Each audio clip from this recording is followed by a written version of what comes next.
Boa tarde, turma. Hoje, terça-feira, 28 de fevereiro, agora são 2 horas e 20 minutos da tarde. Acabamos de entrar no carro aqui, ó. Eu e meu irmão Geazi, funcionei ele aqui porque tá marcando 33 graus aqui dentro. Como é que limpa o carro por dentro nessa condição? Aí mostrar pra vocês aqui que eu mostrei uma ocasião que o carro chegou, que eu cheguei parte da viagem com ele relativamente sujo. E agora eu mostrar para vocês aqui uma situação, digamos, normal. Aqui eu contei ainda com a colaboração do Leone e do guardanapo, que eles limparam o carro durante a viagem lá no Rio de Janeiro. Acho que umas 2 vezes eles limparam. Então, a situação aqui não tá tão crítica. De qualquer forma, alguns detalhezinhos, né? Como é que passageiro joga no porta-pacote uma garrafinha de água mineral? Vamos ver aqui para trás. Olha. Vamos ver. Ali, embalagem de tic-tac. Mas assim, ó, tá bem tranquilo mesmo. Bem tranquilo. Olha aqui, ali é o lixo do banheiro que eu já retirei. Tem garrafinha aqui no chão, tem garrafa aqui, mas nada fora. O pessoal aqui colaborou bastante, o uso de sacolinha, nem tanto. Mas o que eu quero mostrar é que tem viagem que é sob controle. O banheiro tá sujo de uso normal. Outra coisa que eu mostrei pra vocês e eu tô tendo uma relativa dificuldade é com essa saboneteira aqui, ó. Porque vira e mexe eu chego e ela tá caída. Eu não sei o que o pessoal faz que consegue. No Paradiso ela tá fixada aqui assim no espelho. Aí ela às vezes chega de viagem, ela tá caída dentro do vaso. Eu honestamente, isso aí eu tô quebrando a cabeça um pouco. Porque você aperta aqui pra sair o sabonete, não tem porquê. No caso dessa daqui, ela ainda tá fixada com parafuso. A do G6, ela tá com as ventosinhas aqui no espelho. Mas assim, eu sinceramente eu não sei responder vocês. E por falar em responder, deixa eu vir mais pra frente aqui pra sair do barulho ali. Eu tô aqui com algumas anotações, usando aquele mesmo papel da última viagem. Primeiro, deixa eu mandar uns abraços. Mandar um abraço pro Tunas do Paraná, para o perfil Estrada Carros e Companhia de Jacareí, São Paulo. Também mandar um abraço pro Daniel Ônibus RJ. Ele me fez um questionamento, pessoal, por que a gente não adquire ônibus com configuração urbana e não pegamos linhas urbanas para operar. E aí, Daniel, aqui na minha região o serviço urbano ele é um serviço de concessão pública, ou seja, é o governo quem dá autorização para as empresas operarem. Então, nesse caso aí já tem as empresas que operam e não é aberta a concorrência, entendeu? Normalmente tem uma única empresa que fica responsável pelo serviço e é o que acontece. Aqui em Nova Lima são 2 empresas, uma responsável pelo transporte dentro do município e outra que faz a ligação de Nova Lima com os municípios vizinhos, Raposo, Viacima, Belo Horizonte, Contagem e por aí vai. Beleza? Então, dada essa resposta aí, justificando. Então, o que é que eu gostaria de falar com vocês? Eu vou até descer aqui pra gente poder ver aqui do lado de fora. Olha aqui, ó. Esse aqui, ó, é um carro LD. Eu vou desligar ele ali. Pera aí que eu vou desligar e a gente retorna. Já tinha caído para 27 graus. Vou mostrar para vocês, pessoal. O carro, quando ele chega de viagem, que ele não pegou chuva, olha aqui. Olha aqui. Dá para falar que esse carro viajou 1.050 quilômetros? A traseira acaba ficando mais empoeirada, mas certamente no vídeo não dá nem para vocês perceberem. Vou tentar aproximar aqui, ó. Mas pensa num carro que tá limpo. Eu não vou nem lavar por fora, não. Não vou mesmo, até porque a gente não tem viagem agendada aí nos próximos dias. Aí eu lavo, ele vai ficar exposto aqui no tempo para pegar mais poeira. Aí eu vou ter que refazer o serviço depois, né? Então, por causa disso, eu não vou lavá-lo por fora hoje. Aí o que que pega que eu quero falar com vocês? Num penúltimo vídeo, eu acho, a gente está falando sobre acessibilidade, elevador, essas coisas todas. Num LD, um elevador toma conta aqui, ó, de um bagageiro inteiro, tá certo? Num Paradiso também. O DD, ele já está aqui com o elevador e ele dá acesso ao andar de baixo. Aí vamos voltar aqui dentro aqui para a gente conversar uma coisa. No penúltimo vídeo, quando a gente falou sobre acessibilidade, muito comentário falando contra a empresa. Que a empresa agiu mal, que deveria ter atendido ali a solicitação da cliente. E que a acessibilidade é um direito garantido por lei. Enfim, diversos comentários nesse sentido. Teve duas pessoas que falaram diferente. Uma falou que é contra essa lei que obriga o ônibus a ter elevador. E o outro, caramba, eu tinha até anotado o nome dele, eu esqueci, é lá de São Gonçalo, Eduardo. A gente conversa aqui direto, tem ônibus também. E ele já foi numa outra questão que, infelizmente, pessoal, quem presta serviço de um modo geral, tem que ficar muito atento, porque hoje em dia as pessoas só querem cobrar seus direitos. Então tudo é processo judicial, tudo é querer indenização. E ele falou dessa questão. Eu não acho que era o caso da senhora, que ela estava fazendo isso pensando em indenização, mas tem muita gente, inclusive eu vou contar 2 relatos para vocês, coisas ridículas. O pessoal da Águia Branca contou pra gente que um motoqueiro estava andando atrás de um carro da empresa e ali na caixa de rejeito, na parte de baixo, estava gotejando o resíduo ali do banheiro. E aí, o que que o motoqueiro fez? Ele ficou andando, se manteve andando atrás do ônibus, que aí ele foi recebendo aquele produto ali na cara, ali no rosto ali. E aí, depois ele procurou a justiça para processar a empresa. Então, olha o ponto que as pessoas chegam. O cara se sujeitou a uma situação dessa para tentar ganhar algum dinheiro às custas da empresa. Olha aqui, ó. Faltando um Lzinho aqui, ó. E o pior é que eu já limpei esse carro várias vezes e não achei o L, não. Isso aí, pessoal, é pé, né? É pé que coloca aí e é o detalhe para o adesivo. Tá? Dos dois lados. Aí o cara ficou andando atrás do ônibus, recebendo aquele resíduo todo na cara lá, para depois ir na justiça e querer indenização. E um segundo caso, parece que estava entrando água no carro e o cara deixou a mochila no chão onde estava entrando água. E no final da viagem ele procurou a justiça e falou que ele tinha um notebook dentro da mochila e que o equipamento foi danificado pelo fato do piso estar molhado.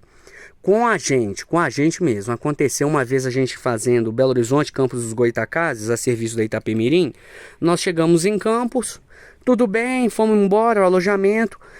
Se eu não estiver enganado, na viagem seguinte ou 2 viagens depois, o gerente do setor me chamou, eu e o meu pai, e falou pra gente que naquela tal viagem, uma passageira desembarcou, tirou a mala do bagageiro, foi embora. Depois, assim, no decorrer do dia, ela voltou mostrando a mala toda arranhada e falou que isso havia acontecido no bagageiro do ônibus, que foi uma mala que ela havia adquirido na França, que tinha um alto valor monetário e que ela queria que a empresa ressarcisse. E aí nós tivemos que fazer uma carta, no caso eu fiz uma carta de próprio punho, falando que com a gente não tinha ocorrido nenhuma ocorrência, nenhuma reclamação, para que a empresa pudesse seguir em frente. Então tem esse detalhe aí que a gente vive em uma época que as pessoas estão preocupadas somente em cobrar direitos e procurar forma de ganhar algum dinheiro, indenização. Deixa eu chamar meu irmão aqui para ele juntando o lixo aqui, peraí. Olha aí, pessoal, 2 travesseirinhos que a Royal te deu de brinde e esqueceram aqui no carro. É brinde mesmo, a agência aí, ela opera num nível acima, viu? Aí, pessoal, retomando aqui a nossa conversa, como eu disse, muita gente foi contra a empresa, mas eu vendo o Instagram do Jeff Viagens, ele gravou uma situação lá num DD da Brasil Sul e que me chamou a atenção. Primeiro, eu também, como dono de ônibus, deixa isso bem claro, a gente não pode ser hipócrita, eu sou contra a obrigatoriedade do elevador. Deixa eu explicar por quê. No caso do cadeirante, pessoal, não acontece de toda viagem você transportar um passageiro que tenha a necessidade de utilizar o elevador. Inclusive, quem aqui no canal for trabalhar em empresa de linha rodoviária, comenta aí com a gente aí se vamos colocar um período aqui no decorrer de 2022, se recorda quantos cadeirantes transportou no decorrer do ano. E aí o que acontece? Eu sou contra porque é um negócio eventualmente pouco usual, que não é de uso frequente, é de operação mecânica e elétrica, e aí naturalmente vocês podem imaginar que um mecanismo que é pouco utilizado, a tendência dele é começar a sofrer problema, ele parar de funcionar. Essa é a realidade. E aí um elevador, pessoal, que você não usa com frequência, ali as peças móveis que tem que ser lubrificadas, como você não está usando, você já não tem aquele zelo todo. Normalmente é assim. E aí a hora que você vai precisar do elevador, o que acontece? Ele não funciona. Aí sim a empresa está sujeita a punição mais pesada, multa, essas coisas todas. Então, eu pessoalmente, eu sou contra a ideia do elevador. Outra coisa também, às vezes vocês vão falar assim, pô, você está defendendo aí as empresas grandes, mas a gente conversou outro dia aqui sobre o transporte de cargas. Imagina vocês, uma empresa com um LD desse aqui, igual a Expresso União tem vários, ela perder um bagageiro por causa do elevador. Então, mais uma vez eu vou falar, para um negócio que eu acredito que seja pouco usual, acaba, sei lá, sabe, tem algumas leis que parece que elas são feitas por pressão da sociedade, mas o pessoal não procura estudar, pesquisar se de fato aquilo é de fato usual. No caso do transporte urbano, beleza, porque toda você está o dia inteiro na rua, então uma hora ou outra vai acabar acontecendo de você utilizar o elevador. Aqui em Raposos tem uma senhora cadeirante, na época da Saritu, ela deve continuar fazendo uso do ônibus aí frequentemente, e ela andou comigo diversas vezes, e ela sempre recusou, ela sempre recusou o uso do elevador. Ela já pedia alguém que estava lá no ponto de ônibus para auxiliá-la, aí o motorista ia lá ajudar também, ou duas pessoas carregando a cadeira, no instantinho estava embarcada, sem nenhum problema, em segurança, nada que gerasse desconforto, que fosse degradante, humilhante para ela. E aí, vamos aqui ao que de fato importa. Pessoal, o ônibus DD, vamos supor que ela tivesse comprado passagem no horário oficial, que era carro da empresa, era um DD, o DD com elevador. Ela comprou uma passagem de semileito. O elevador está na categoria, está no andar de baixo, que é leito. Então, pessoal, mesmo se fosse um carro da casa, ela ainda assim não utilizaria o elevador. Vamos supor que tivesse lugar lá no leito, aí remanejaria ali para ela poder utilizar aquela poltrona, fazer uso do elevador, beleza. Mas e se o andar de baixo, a parte do leito, tivesse toda completa? Quem pagou a passagem mais cara, será que se sujeitaria aí para o andar de cima para ceder o lugar para essa senhora? E aí o Jeff até abordou uma questão bastante interessante, que a pessoa que tem mobilidade reduzida, ela tem direito por lei de viajar de graça, tem umas gratuidades, quando a gratuidade tem uma quantidade certa. Quando essa gratuidade é 100% completa, aí abre a gratuidade 50% para idosos, para jovens com pouco recurso financeiro, para deficiente, por aí vai. Só que essas gratuidades são sempre em horário convencional. Então toda empresa, ela tem que ter pelo menos um horário por semana nas linhas que ela opera considerado convencional. Pode ser um carro semileito, pode ser um carro leito, pode ser o que for, mas tem que ser convencional, porque tem o direito às gratuidades e também a passagem é mais barata para as pessoas que têm pouco recurso poder ter acesso ao serviço. Então, pessoal, era isso que eu queria falar com vocês. Como que faz nessa questão? Se o DD, a parte de baixo que está o elevador, é poltrona-leito, e inclusive eu vi o funcionário da empresa falando com ela lá em Cabo Frio que numa próxima ocasião ela deveria adquirir a passagem do leito para estar garantido o uso do elevador. Infelizmente, pessoal, me explica como, aqui no sentido prático da coisa, como que coloca um elevador no DD que ele dê acesso ao andar de cima.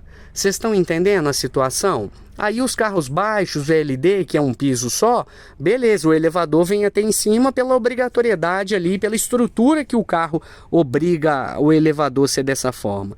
Mas assim, para as empresas de um modo geral, elas não querem que os carros tenham elevador.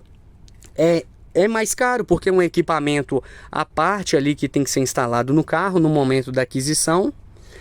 Tem um custo de manutenção. Outra coisa bem importante, tem que ter treinamento para um motorista, porque na hora que vai embarcar o passageiro, e se o motorista não souber utilizar, é a mesma coisa que não tiver. Outra coisa, eu não sei vocês, mas quantas coisas nas nossas vidas que se a gente não praticar, a gente esquece. E elevador é a mesma coisa. Você tem um treinamento quando o carro chega na empresa. Aí você treinou, aprendeu como é que funciona. Passaram-se 6 meses, você vai utilizar a primeira vez. Você vai lembrar? Você vai lembrar? Eu tenho um vídeo aqui no canal de quando eu trabalhava na Transcota, mostrando o funcionamento do elevador, que sinceramente, se eu precisar utilizar um elevador, vou ter que recorrer a esse vídeo para ver como é que é. E aí vem outro detalhe. Tem elevadores de diversos tipos aí no mercado. Eu já vi elevador que é só mecânico, eu já vi elevador que é elétrico. Então, cara, imagina, pensem vocês a dificuldade que é essa situação. Então, pessoal, a gente tem que ter um pouco de tranquilidade na hora de fazer uma avaliação dessa, porque de repente você já vai direto na crítica na empresa, mas aí tem que pensar no lado funcional também da situação, tá certo? O que era? E aí ainda a gente falou sobre as passagens 45 e 46 que venderam para esse carro. E esse carro, eles são 44 lugares, como vocês podem ver. Eu imagino que foi uma falha pontual, porque quando eu saí de Belo Horizonte, me entregaram o mapa estava com 44. E aí eu não sei se o sistema da empresa mudou, o que aconteceu, que no caminho de Belo Horizonte até Juiz de Fora, a pessoa, certamente na bilheteria de Juiz de Fora, vendeu as poltronas 45 e 46. Mas foi uma falha pontual. E eu, sinceramente, achei bastante curioso, porque um mapa em Belo Horizonte era de 44. E aí gerou todo esse desgaste, mas foi uma falha. Infelizmente, parece que a corda arrebenta sempre o lado mais fraco, e nesse caso aí eu acho que não vai dar nada, mas se fosse uma situação mais grave, de fato ia arrebentar pro lado mais fraco, até porque foi quem teve a iniciativa de vender a poltrona num carro que não tinha o lugar. Então, bem delicado, né? Eu acho que é um vídeo que pode gerar uma grande controvérsia, mas nos comentários vamos trocar ideia a respeito aí. Tá bom? Lembre-se vocês, elevador no DD está no andar de baixo, que normalmente é leito, no caso da Brasil Sul, leito-cama. E as pessoas aí que têm mobilidade reduzida, na maioria das vezes elas viajam em horário convencional, ou pela gratuidade 100%, ou pela gratuidade 50%, e uma vez que os dois tipos de gratuidade já foram completas no carro, aí a passagem é mais barata do que nos demais horários, executivo, semileito e por aí em diante. Eu vou falar em breve aí sobre essa situação de carro, configuração de carro, convencional, executivo, semileito. Certamente vocês viram no canal do Diogo, o Clube do Ônibus, ele fez um vídeo bastante didático mostrando na prática os tipos de serviço, a diferença entre eles, e eu quero falar no ponto de vista de dono de empresa, principalmente do turismo, não das empresas grandes aí. Por último, ainda para finalizar esse debate sobre principalmente questão do DD, pessoal, não sei se vocês sabem, mas a fiscalização proíbe que objetos como mochilas, bolsas, elas fiquem no chão do carro. Elas têm que ser acomodadas no porta-pacote, e para isso tem a limitação do tamanho e do peso, até 5 quilos aqui. Se for mochila de rodinha não pode. Eu estava viajando recentemente de carona no carro de uma empresa aí. O carro trepidava muito aqui dentro, o porta-pacote balançava bastante. E 2 mochilas caíram do porta-pacote. Aí imagina você se é uma mochila de rodinha e atinge a cabeça do passageiro que está sentado. Então, por isso, mochila com rodinha, independente do tamanho e do peso, é proibido vir no interior do veículo. Tem que ser acomodada no bagageiro. As demais bagagens de mão, porta-pacote. Proibido no chão do carro. E aí vem meu grande questionamento. E o DD, que não tem porta-pacote na parte de baixo? Como que faz com as bagagens de mão? Essa aí eu não sei responder também não, viu? Que todo mundo com bagagem de mão que está no andar de baixo do DD, coloca no corredor, debaixo das pernas. E se em cima não pode, por que que embaixo pode? Cara, cada loucura que vocês não fazem ideia. Aí por falar em porta-pacote balançando, carroceria batendo, ainda lá no Instagram do Jeff, ele postou um G8, pessoal, batendo muito. Ele me mandou uma foto de uma coluna dessa daqui apresentando uma trinca ali nessa parte plástica. E o que me chamou a atenção é que a Brasil Sul é uma empresa que é extremamente zelosa pela manutenção dos carros. Você sabe que o pessoal do Grupo Garcia é referência no cuidado, roda em estrada de qualidade, as estradas ali de São Paulo para o sul do país, só estrada boa na maioria das vezes, e o carro apresentando essa bateção na carroceria. Aí a pergunta que eu faço, inocente e ingênua, não estou inferindo nada, não estou querendo aqui criar polêmica nenhuma, será que o G8 é o outro carro que vai desmanchar com o tempo, com a bateção? Deus abençoe que não, né? E é isso aí, pessoal. Eu achei que ia ser um videozinho curtinho, olha o tempo que já vai. Então, para você que não é inscrito no canal e assistiu a gente até aqui, se inscreva, acione os sininhos das notificações, curta, compartilhe, nos comentários a gente vai trocando ideia. Fala pra mim aí o que vocês acharam desse vídeo, a questão do elevador, a questão das bagagens que não, de mão, que não pode ir no corredor, mas no DD, que não tem porta-pacote na parte de baixo. Conversa comigo aí, tá bom? Deus abençoe vocês, conceda uma semana abençoada. Vocês viram aí que eu tô começando a postar uns videozinhos no Shorts, né? Uns vídeos curtinhos, porque eu posto muita coisinha no Instagram e aí tem muita gente que é inscrita aqui no canal e não tem Instagram. Então os vídeos de Reels que eu coloco no Instagram, eu vou colocar aqui também, para vocês verem mais um pouquinho do nosso dia a dia, tá bom? Um abraço e até o próximo vídeo.